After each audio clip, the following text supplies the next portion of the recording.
लगभग 3 महीने तक दुनिया को जंग की आग में जलाने वाले देशों के बीच फाइनली पीस डील साइन होने जा रही है। 19 जून को स्विट्जरलैंड के जिनेवा में साइनिंग सेरेमनी होनी है। जब से इस डील के होने की बात सामने आई है, अमेरिका के राष्ट्रपति डोनाल्ड ट्रंप फूले नहीं समा रहे हैं। ऐसा लग रहा है कि जो सोचा था वो मिल गया, जो चाहा था वो पा लिया। एक दिन पहले ही ट्रंप ने अपना 80वां जन्मदिन मनाया है और अब लग रहा है कि खुद ट्रंप खुद को गिफ्ट दे रहे हैं। मतलब गजब चल रहा है। युद्ध भी खुद शुरू किया ट्रंप ने, हॉर्मूज भी खुद ठप करवा दिया इन्होंने और खुद जंग रोककर पीस डील कर रहे हैं। खुद की पीठ भी थपथपा रहे हैं। गजब नेता है डोनाल्ड ट्रंप। इस डील का या यूं कहें कि MOU को अपनी डिप्लोमेटिक जीत बता रहे हैं। ईरान भी यही कह रहा है कि देखो हम झुके नहीं, हम अमेरिका को घुटनों पर ला दिए हैं। लेकिन एक बात आप समझ लीजिए बॉस कि मांडमली में किसी की जीत और किसी की हार नहीं होती। कॉम्प्रोमाइज में ना कोई पक्ष जीतता है और ना हारता है। बस एक को कुछ थोड़ा ज्यादा मिलता है, एक को थोड़ा कम मिल जाता है। ठीक यही इस पीस डील के साथ भी चल रहा है। ट्रंप खुद को चाहे जितनी शाबाशी दे दे बॉस, लेकिन मैसेजिंग तो यही निकल कर आई है कि ईरान ने अपने मन मुताबिक लगभग सारी बातें अमेरिका से मनवा ली।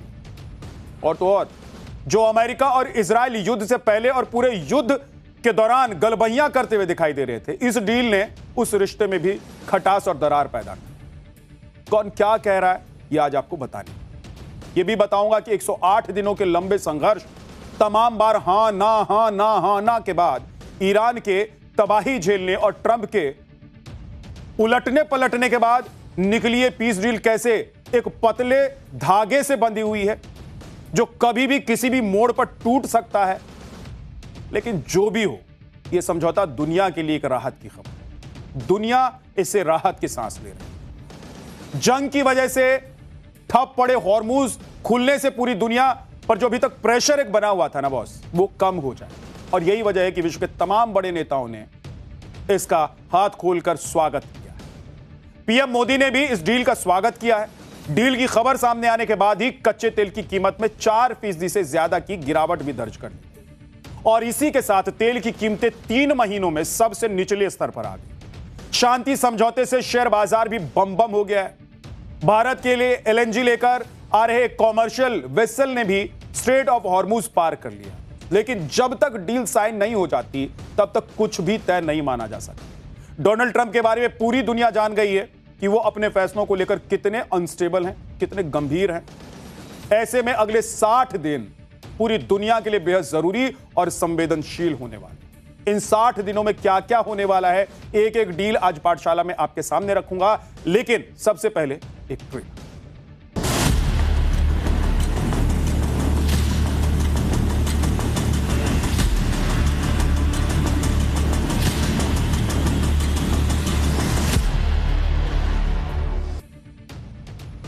मैं आपको बार बार कह रहा हूं बॉस कि ये जो डील है ना अभी अधर्म है।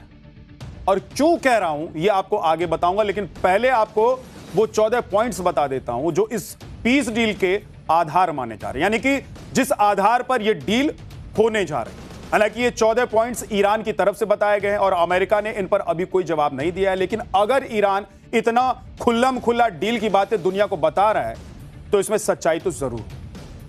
एक बार ये 14 पॉइंट्स क्या हैं वो बता देता हूं आपको, उसके बाद आगे की बात बताऊंगा। लेबनान समेत सभी मोर्चे पर सैन्य कार्रवाई को तुरंत और हमेशा के लिए खत्म करना, ईरान के अंदरूनी मामलों में दखल ना देना और ईरान की संप्रभुता का सम्मान करने का अमेरिका का वादा।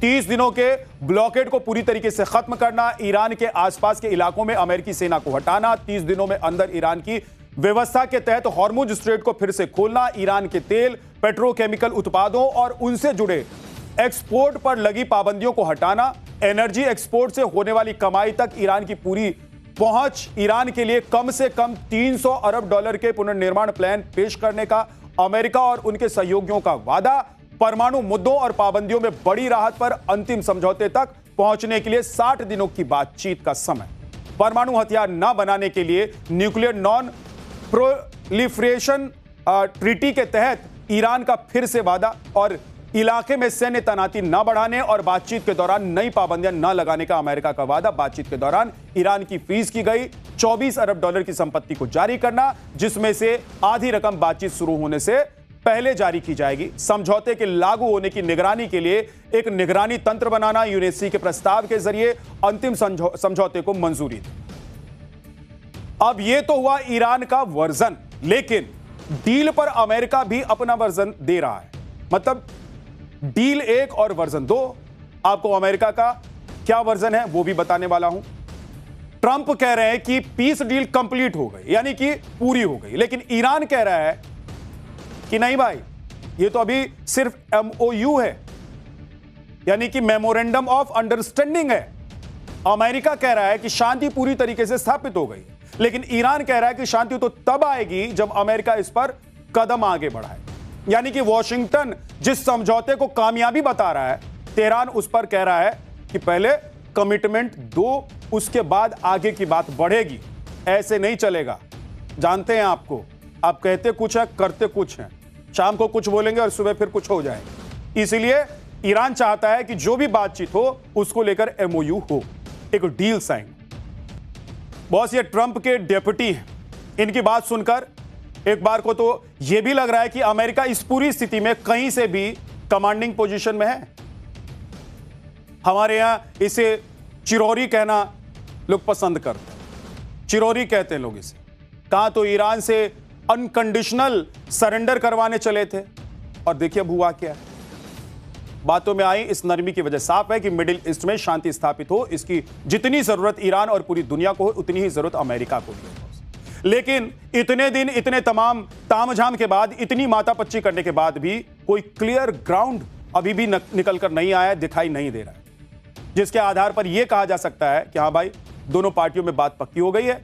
हिजबुल्लाह पर कोई क्लियरिटी अभी तक नहीं है। पूरी डील पर इजराइल का स्टैंड क्या है यह अभी तक क्लियर नहीं हुआ है। ईरान पर लगे सेंसर हटेंगे, कब हटेंगे इसका कोई जवाब अभी तक नहीं मिला है। अगर 60 दिन बाद बातचीत फिर फेल हो गई तो ऐसे मौके पर फिर क्या होगा, यह भी अभी तक नहीं किसी ने कुछ बोला है। और सबसे बड़ी बात और सबसे बड़ा सवाल जिसका जवाब अभी तक नहीं मिला है, वो ईरान के यूरेनियम के बारे में है कि आखिरकार ईरान के एनरिच्ड यूरेनियम का क्या होगा। ईरान पर अटैक करने के पीछे अमेरिका का सबसे बड़ा जो तर्क था, अमेरिका और इजराइल का, यही था ना जी, कि ईरान को न्यूक्लियर हथियार नहीं बनाने देंगे, और कैसे भी करके उसके पास से एनरिच्ड यूरेनियम लेना है। लेकिन 108 दिन बाद हुआ क्या? ट्रंप कह रहे हैं कि ईरान का 440 kilo highly enriched uranium America लेगा, जिस पर ईरान की तरफ से जवाब आया है कि इस यूरेनियम को विदेश भेजना संभव नहीं है, असंभव है। अब अमेरिका आगे क्या करेगा यह भी देखने वाली बात है। क्या अमेरिका ईरान के यूरेनियम को किसी तीसरे देश में भेज देगा? क्या अमेरिका एनरिच्ड यूरेनियम की अनब्लेंडिंग डाउन ब्लेंडिंग करेगा, या फिर अंतरराष्ट्रीय निगरानी में यूरेनियम का यह स्टॉक ईरान में छोड़ दिया जाएगा? क्या होगा अभी तक कुछ समझ में नहीं आ रहा है। आप बताइए कि फिर अमेरिका को मिला क्या? भाई, जिसके लिए युद्ध शुरू किया, दुनिया भर में कोहराम मच गया जिस वजह से, फिर अंत में क्या मिला? टन गोपाल। अभी भी यूरेनियम को लेकर 3 ऑप्शंस दिखाई दे रहे हैं। डोनाल्ड ट्रंप ने पूरी दुनिया पर जंग थोपकर अभी भी कुछ हासिल नहीं किया है। इधर इजराइल में ट्रंप की इस डील को लेकर एकदम बैड डील इसे कहा जा रहा है। नेतन्याहू खुद अपने देश में डील के कारण फंस गए और ट्रंप से बेहद नाराज चल रहे हैं। लेबनान की राजधानी बेरूत में एक दिन पहले इजराइल ने जो हवाई हमले किए, उससे ट्रंप नेतन्याहू से काफी नाराज है। अमेरिका जिस समय शांति समझौते की घोषणा करने वाला था, ठीक उसी समय बेरूत पर इजरायली हमलों की वजह से ट्रंप काफी सीरियस हो गए। ट्रंप ने दावा किया कि इजरायली प्रधानमंत्री बेंजामिन नेतन्याहू ने बेरूत पर हवाई हमले के जरिए अमेरिका और ईरान के बीच हुए शांति समझौते को लगभग पटरी से उतार दिया। ट्रंप का कहना है कि इस हमले की वजह से समझौते में देरी भी हुई, कई घंटे की देरी हो। ट्रंप ने यहां तक कह दिया बॉस कि नेतन्याहू बहुत ही अड़ियल इंसान है और इजरायल को अमेरिका का शुक्रिया अदा करना चाहिए। अब आप सोचिए, कहां तो अभी तक दोनों राम लखन की जोड़ी बनकर घूम रहे थे, जय वीरू की जोड़ी बनकर घूम रहे थे, और आज एक दूसरे को ही आंख दिखा रहे हैं। ट्रंप की डील पर अभी तक डायरेक्टली नेतन्याहू की तरफ से कोई बयान नहीं आया, लेकिन इजरायल के राष्ट्रीय सुरक्षा मंत्री ने कहा है कि इस समझौते को मानने के लिए हम बाध्य नहीं हैं। इजरायल कोई बनाना रिपब्लिक नहीं है। इजरायल के रक्षा मंत्री ने कहा है कि इजरायली डिफेंस फोर्स अपनी जगह पर तैनात रहे। इजराइल के वित्त मंत्री ने कहा है कि किसी तरह के दबाव से हमारा रुख नहीं बदलने वाला और यह समझौता इजराइल और पूरी दुनिया के लिए बुरा है। और तो और जिस लेबनान को लेकर ट्रंप ने नेतन्याहू को घेरा है, उस पर भी इजराइल ने कह दिया है, जवाब दे दिया है, वहां हमले जारी रहेंगे और हिजबुल्लाह का खात्मा होना चाहिए, यह भी कह दिया है इजराइल। अब बच क्या गया है? अब सोचिए, स्ट्रेट ऑफ हॉर्मुज से ब्लॉकेड हटने और हॉर्मुज के खुलने की खबर पूरी दुनिया को राहत देने वाली। हॉर्मुज बंद होने के कारण फारस की खाड़ी में करीब 600 जहाज फंसे हुए हैं, जबकि ओमान की खाड़ी में 292 माल से लदे हुए जहाज फंसे हुए हैं और 300 से ज्यादा खाली वेसल वहां पर फंसे। हॉर्मुज के खुलने की खबर के बाद भारत के लिए भी एक खुशखबरी आई है। ईरान अमेरिका के बीच समझौते की खबर आने के बाद भारत को ऊर्जा के मामले में पहली बड़ी राहत मिली है। भारत के लिए एलएनजी लेकर भारत आ रहा दिशा नाम का जहाज हॉर्मुज पार कर चुका है और यही वजह है कि एक तरफ जब ये दुनिया भर को बताया गया है अमेरिका और ईरान की तरफ से कि समझौता होने जा रहा है, साइन होने जा रहा है और युद्ध रुक गया है, और दूसरी तरफ आप देखिए कि इजराइल का जो रुख है उसके बाद अभी भी पूरी तरीके से दुनिया के माथे से चिंता की लकीर मिटी नहीं है। हालांकि कुछ चीजें सामान्य होती हुई नजर आ रही। पाठशाला में अगला चैप्टर जिसमें आपको बताऊंगा राम मंदिर से दान पात्र का कितना पैसा गायब हुआ, 2 करोड़ या 200 करोड़। एसआईटी की जांच के दायरे में कौन कौन है। राम मंदिर को बदनाम करने की साजिश सीएम योगी छोड़ेंगे नहीं, अफवाहों में सच्चाई हुई तो क्या एक्शन होगा। अयोध्या में भव्य राम मंदिर का निर्माण सदियों के संघर्ष और 500 साल के लंबे इंतजार के बाद पूरा हुआ।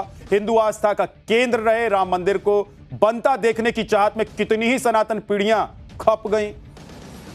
जो राम मंदिर हिंदुओं की आस्था का केंद्र है, अब उस मंदिर के खजाने में चोरी की बात हो। आप सोचिए, राम मंदिर के दान पात्र से चढ़ावे में चोरी होने के आरोप लग रहे हैं। अफवाह है कि राम मंदिर में जो दान श्रद्धालुओं ने चढ़ाया था उसमें से करोड़ों रुपए का गबन हो गया।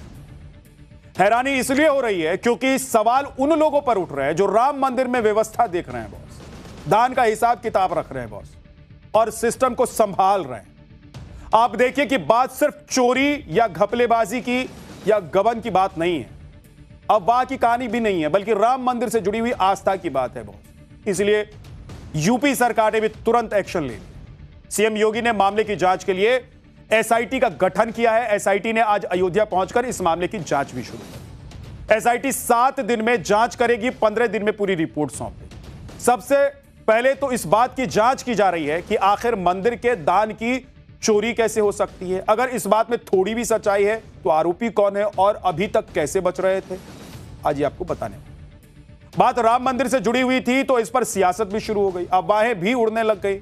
कोई कह रहा है कि 2 करोड़ चोरी हुई है, तो कोई कह रहा है कि भाई 200 करोड़ रुपए का गबन हो गया।